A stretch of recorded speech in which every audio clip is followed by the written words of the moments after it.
आज का हमारा टॉपिक है वाच्य। वाच्य को आज हम पढ़ेंगे। वाच्य की परिभाषा है क्रिया का वह विकारी रूप या परिवर्तित रूप जिसके द्वारा यह बोध है कि वाक्य में कर्ता, कर्म, भाव में किसकी प्रधानता है। तो देखिए, सबसे पहले तो क्रिया। क्रिया का मतलब जहाँ पे भी कार्य के होने या किए जाने का पता चलता है, तो क्रिया का ही एक विकारी रूप है। अच्छा, दो चीज़ें होती है, एक विकारी होता है और एक अविकारी होता है। विकारी का मतलब होता है परिवर्तित, जिसके अंदर क्या आ जाता है, चेंज आ जाता है, परिवर्तन आ जाता है। अविकारी मतलब जिसके में परिवर्तन ना आए किसी के भी वजह से। तो क्रिया का वह विकारी रूप या परिवर्तित रूप जिससे यह बोध होता है कि वाक्य में आखिर प्रधान कौन है इम्पोर्टेंस रखता है। यहाँ पे कर्ता जो काम कर रहा है, कर्म मतलब काम, या तो फिर भाव, ना कर्ता ना कर्म तो भाव। वहाँ पे जो भी वाक्य का भाव है, किस हिसाब से वाक्य लिखा गया है उसके हिसाब से फिर लिखा जाता है वही चीज़ की अर्थात क्रिया कर्ता कर्म भाव में से किस पर निर्भर है, ये वाच्य होता है। वैसे वाच्य के भेद तीन हैं: कृतवाच्य, कर्मवाच्य, भाववाच्य। कृतवाच्य में कर्ता प्रधान प्रधान होता है, कर्मवाच्य में कर्म प्रधान होता है, भाववाच्य में न कर्ता न कर्म, दोनों में से कोई प्रधान नहीं होता। कृतवाच्य देखते हैं तो कर्ता का लिंग वचन बदलने पर क्रिया का लिंग वचन बदल जाता है तो उसे कृतवाच्य कहते हैं। अगर जो काम कर रहा है उस वाक्य में उसका आप लिंग में परिवर्तन या तो फिर वचन में परिवर्तन करते हैं तो क्रिया मतलब जो काम है उसका भी लिंग और वचन में परिवर्तन हो जाए तो वो कृतवाच्य। कर्म में कर्म के अनुसार, कर्म के लिंग वचन के अनुसार क्रिया में लिंग वचन में परिवर्तन कर्म है। वहीं पे भाव में न कर्ता न कर्म में से किसी की प्रधानता नहीं। यहाँ पे जो आपका शब्द होगा वह कर्मक, पुल्लिंग, एक वचन, अन्य पुरुष होगा। ठीक, तो सबसे पहला जो इसका पार्ट है वो है कृतवाच्य। इसके बारे में हम समझते हैं पूरा अच्छे से। कृतवाच्य, तो कृतवाच्य मतलब जहाँ पे कर्ता प्रधान होता है या मुख्य होता है। ठीक, ये सकर्मक भी हो सकता है, अकर्मक भी हो सकता है। सकर्मक मतलब कर्म सहित, अकर्मक मतलब कर्म यहाँ पे नहीं है, मतलब काम का ना होना दिखाई देता है, जैसे सोना, दौड़ना, यहाँ अकर्मक क्रियाएं हैं। सकर्मक जैसे कि पढ़ना, लिखना, ये सब सकर्मक क्रियाएं हैं। क्रिया का लिंग वचन कर्ता के लिंग वचन के अनुसार, मतलब जैसा कि ऊपर भी मैंने कहा था यहाँ पे डेफिनेशन में कि कर्ता का लिंग वचन बदलने पे क्रिया का लिंग वचन में अगर परिवर्तन है तो उसे कृतवाच्य कहा जाता है। ठीक है, इसके आगे हम देखते हैं तो जैसे कि एग्जाम्पल देखते हैं। जैसे एग्जाम्पल है राम स्कूल जाता है।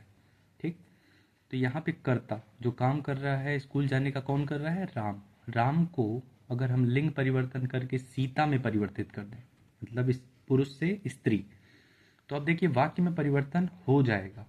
राम स्कूल जाता है, तो सीता अगर लिख दे तो क्या सीता स्कूल जाता है, नहीं, गलत हो जाएगा। उसके हिसाब से सीता स्कूल जाती है। मतलब जहाँ पे हम लिंग को परिवर्तन करें तो वाक्य में भी परिवर्तन हो जाए तो उसे हम कहते हैं कृतवाच्य। एक और एग्जांपल देखते हैं जहाँ वचन बदलते हैं। लड़के लड़का स्कूल जाता है, लड़का मतलब एक सिंगल है तो एक वचन, जाता है एक वचन के हिसाब से आपका वाक्य है। ठीक है, लड़का को आप बहुवचन बनाइए, लड़के स्कूल जाते हैं, लड़के ये बहुवचन हो गया। स्कूल जाते हैं ये भी बहुवचन, मतलब यहाँ पे कर्ता के लिंग कर्ता के वचन के हिसाब से पूरा का पूरा जो वाक्यों में परिवर्तन हो जा रहा है तो उसे कृतवाच्य का भी हम नाम देते हैं। इसके बाद कर्मवाच्य वो है जिसके बारे में अभी हमने देखा भी कि यहाँ पे कर्म की प्रधानता होती है। कर्म यहाँ पे प्रधान है, काम की प्रधानता है, ना कि कौन कर रहा है इसकी प्रधानता। सकर्मक क्रिया, क्रिया सकर्म सहित होगी। जैसे राम द्वारा पत्र पढ़ा जाता है। अब ध्यान से देखिएगा, अगर यहाँ पे हम कर्ता को चेंज कर दें, मतलब राम की जगह पे सीता कर दें, मीन्स लिंग ही परिवर्तन करना है सीधे, राम पुरुष से स्त्री सीता। अब फिर इस वाक्य को पढ़िए, सीता द्वारा पत्र पढ़ा जाता है। क्या दोनों में कुछ गलती लग रही है? तो जवाब है नहीं, क्योंकि ये कर्म है, कर्ता नहीं है। अगर ये कृतवाच्य होता जहाँ पे कर्ता प्रधान है, मतलब करने वाले की प्रधानता, मतलब वाक्य जो आपको दिखाई दे रहा है काम का होना अगर इस पे डिपेंड करता तो ये क्या हो जाता, आपको दिखाई देता कि ये वाक्य गलत हो जाता। लेकिन यहाँ कर्म की प्रधानता है कि क्या काम हो रहा है उसकी प्रधानता है, तो इसके ऊपर डिपेंडेंसी नहीं है। जैसे दूसरा वाक्य देखिए, सीता द्वारा कविता पढ़ा जाती है। कविता स्त्रीलिंग है, मतलब काम जो है कर्म है वो स्त्रीलिंग, तो उसके हिसाब से जो वाक्य है वो भी स्त्रीलिंग, ठीक।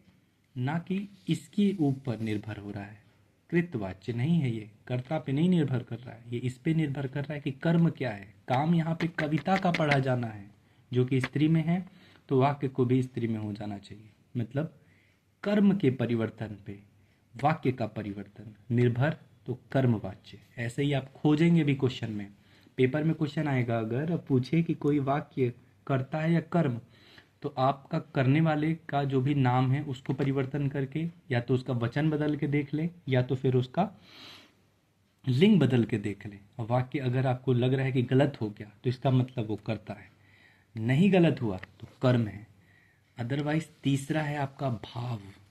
भाव में ना कर्ता प्रधान है ना कर्म प्रधान है, यहाँ कोई तीसरा ही प्रधान होगा। जैसे राम से धूप में चला नहीं जाता, अब राम की जगह आप लिंग बदलिए, सीता से धूप में चला नहीं जाता, कोई परिवर्तन हो गया? नहीं हुआ।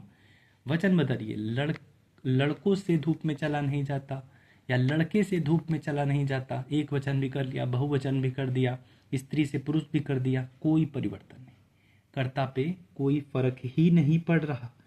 आप काम की धूप में चलना उसको भी चेंज करके देख लीजिए, तो आप देखेंगे कि ना इसका फर्क पड़ रहा है कर्ता पे ना कर्म पे। यहाँ पे प्रधानता तीसरा चलने का ही है, चलना, ये जो आपका क्रिया दिखाई दे रहा है इसके ऊपर। अब ये ऐसी क्रिया है जो कि अकर्मक है। अकर्मक क्यों है थोड़ा समझिएगा। वैसे तो इसको मैंने पूरा का पूरा क्रिया वाले में अकर्मक सकर्मक क्रिया समझाया हुआ है, लेकिन अकर्मक क्रिया का मतलब है जहाँ पे भी हम सवाल नहीं कर सकते। जैसे क्या चला जाता है, ऐसा नहीं कर सकते सवाल। सकर्मक में आपका सवाल बनता है। जैसे अगर मैं कहता हूँ कि सीता किताब पढ़ती है, तो क्या पढ़ती है? तो किताब पढ़ती है। लेकिन सोना, चलना, दौड़ना, ये ऐसी क्रियाएं हैं जिसके ऊपर सवाल नहीं बनता। क्या सवाल नहीं बनता? क्यों सवाल नहीं बनता? तो वो अकर्मक है। तो इसलिए अकर्मक हो या पुल्लिंग हो, एक वचन तो है ही, तो उस हिसाब से ये भाव होता है। ठीक है, शायद ये समझ में आ गया हो। वाच्य के प्रयोग के हिसाब से बस ये 3 नाम है, इसको भी देख लेते हैं। कर्ता जहाँ प्रमुख है उसे कर्ती प्रयोग भी कहा जाता है। कर्म जहाँ है कर्मणी प्रयोग, और भाव का प्रयोग में जहाँ भाव प्रमुख है तो वो अकर्मक, अन्य पुरुष, और वचन उसका पुल्लिंग होता है। तो यहाँ पर हम लोगों ने वाच्य का पूरा चीज़ को कंप्लीट किया। अब इसके बाद हम इसके प्रश्न को लगाएंगे। धन्यवाद एंड सब्सक्राइब द चैनल।